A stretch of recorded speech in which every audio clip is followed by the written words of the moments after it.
నల్గొండ కేంద్ర సహకార బ్యాంకుకు ఆర్బీఐ నోటీసులు ఇవ్వడం జిల్లాలో కలకలం రేపుతోంది. రైతులకు అండగా నిలవాల్సిన సహకార బ్యాంకు డైరెక్టర్లు నిబంధనలకు విరుద్ధంగా లోన్లు తీసుకోవడంతో పాటు అవినీతికి పాల్పడుతున్నట్లు నోటీసులో పేర్కొంది.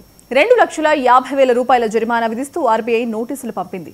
ఈ షోకాజ్ నోటీస్ విషయం బయటకు రాకుండా అధికారులు సైతం డైరెక్టర్లకు కొమ్ము కాస్తున్నట్లు తెలుస్తోంది. ఇక ఇదే అంశానికి సంబంధించి మరింత సమాచారం నల్గొండ నుంచి మా సీనియర్ కరెస్పాండెంట్ రామకృష్ణ అందిస్తారు.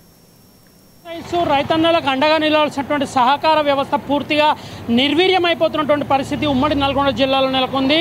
సహకార బ్యాంకు ద్వారా రైతులకు రుణాలు ఇవ్వడంతో పాటు వారిని వ్యవసాయ రంగంలో ప్రోత్సహించడం లక్ష్యంగా ప్రారంభించినటువంటి వ్యవసాయ సహకార సంఘాలకు సంబంధించినటువంటి కోఆపరేటివ్ బ్యాంక్ ఏదైతే ఉందో ఇది పూర్తిగా అవినీతిమయంగా మారింది. సహకార సంఘాలకు సంబంధించినటువంటి డైరెక్టర్లే నేరుగా లోన్ తీసుకొని అవినీతి అక్రమాలకు పాల్పడుతున్న పరిస్థితి ఉమ్మడి నల్గొండ జిల్లాలో నెలకొంది. ఉమ్మడి నల్గొండ జిల్లాకు సంబంధించి మనం చూసినటువంటి కోఆపరేటివ్ సహకార బ్యాంక్ ఏదైతే ఉందో ఈ బ్యాంకులో డైరెక్టర్లే నేరుగా లోన్ తీసుకొని రైతులకు తీవ్ర అన్యాయం చేస్తున్న పరిస్థితి కూడా స్పష్టంగా కనిపిస్తుంది. ఇక ఇదే అంశంలో ఆర్బీఐ అవినీతి అక్రమాలను గుర్తించడంతో పాటుగా జిల్లా కేంద్రంలో ఉన్నటువంటి కోఆపరేటివ్ సహకార బ్యాంకుకు నోటీస్ కూడా ఇచ్చింది. ఇదే అంశాన్ని ప్రస్తావిస్తూ ప్రెస్ నోట్ కూడా చాలా స్పష్టంగా రిలీజ్ చేసింది. ఆగస్టు 7వ తేదీన ప్రెస్ నోట్ రిలీజ్ చేసినటువంటి ఆర్బీఐ 2,50,000 రూపాయల పెనాల్టీని కూడా బ్యాంకుకు విధించినటువంటి పరిస్థితి ఉంది.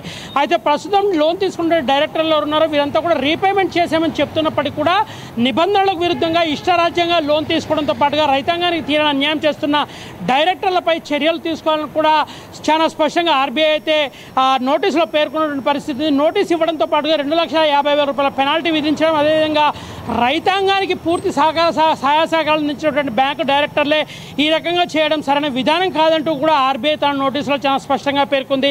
ఇక ఇదే అంశానికి సంబంధించి ఉమ్మడి నల్గొండ జిల్లాలో డైరెక్టర్ల వ్యవహారంపై మాత్రం తీవ్రంగా నిరసనలు వ్యక్తమవుతున్న పరిస్థితి ఉంది. కోఆపరేటివ్ వ్యవస్థలో పూర్తి స్థాయిలో రైతాంగానికి అండగా నిలుస్తూ వారికి రుణాలు ఇప్పించడంతో పాటుగా వ్యవసాయాన్ని ప్రోత్సహించాల్సినటువంటి డైరెక్టర్లే ఇట్లాంటి అవినీతి అక్రమాలకు పాల్పడడం ఎంతవరకు సమంజసమని కూడా ప్రశ్నిస్తున్న పరిస్థితి మనకు కనిపిస్తుంది. మరొక పక్కన ఉమ్మడి నల్గొండ జిల్లాకు సంబంధించి ఉమ్మడి నల్గొండ జిల్లాకు ఉన్నటువంటి కోఆపరేటివ్ బ్యాంక్ వ్యవస్థలో ఇట్లాంటి అవినీతి ఎంత ఆవేదన వ్యక్తం చేస్తున్న పరిస్థితి. మరొక పక్కన పిఎస్సిఎస్ల ద్వారా రుణాలతో పాటు వ్యవసాయ రంగానికి అనుబంధంగా ఉన్నటువంటి యూరియా కావచ్చు, డిఏపి కావచ్చు, వీటన్నింటినీ ఇచ్చే క్రమంలో వ్యవసాయ సహకార సంఘాలను పిఎస్సిఎస్లను ప్రోత్సహిస్తూ జిల్లా కేంద్రంలో ఉన్నటువంటి కోఆపరేటివ్ అర్బన్ బ్యాంకును రైతాంగానికి మరింత చేరువ చేసే దిశగా ముందుకు సాగుతున్నటువంటి ప్రభుత్వం అవినీతి అక్రమాలకు పాల్పడిన డైరెక్టర్లు ఉన్న వారిపై సీరియస్ యాక్షన్ తీసుకోవాలని కూడా స్పష్టంగా పేర్కొంటూ ప్రెస్ రిలీజ్ చేసింది. ఆగస్టు 7వ తేదీన రిలీజ్ చేసినటువంటి ప్రెస్ రిలీజ్లో చాలా స్పష్టంగా ఎట్లాంటి అవినీతి జరిగిందని కూడా పేర్కొన్నటువంటి పరిస్థితి ఉంది. మరి రాబోయే రోజుల్లోనే సరే వ్యవసాయ రంగానికి మరింత ఊతమిచ్చే విధంగా ఈ రైతాంగానికి సంబంధించినటువంటి కోఆపరేటివ్ వ్యవస్థను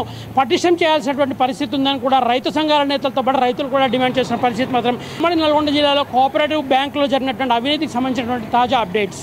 వీడియో జర్నలిస్ట్ మధుతో రామకృష్ణ, 99 టీవీ, నల్గొండ.